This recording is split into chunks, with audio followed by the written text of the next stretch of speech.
How to add Instagram profile link to TikTok.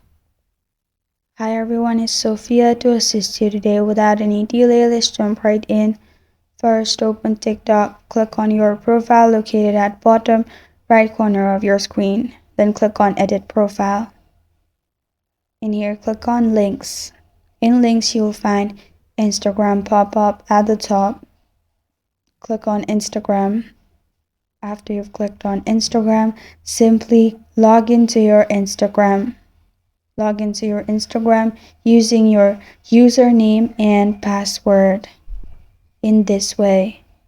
After you've added that, simply click on Login and you're good to go. This is how to add Instagram profile link to TikTok. Thank you for joining me today. If this video helps you out, please leave a like and subscribe for more.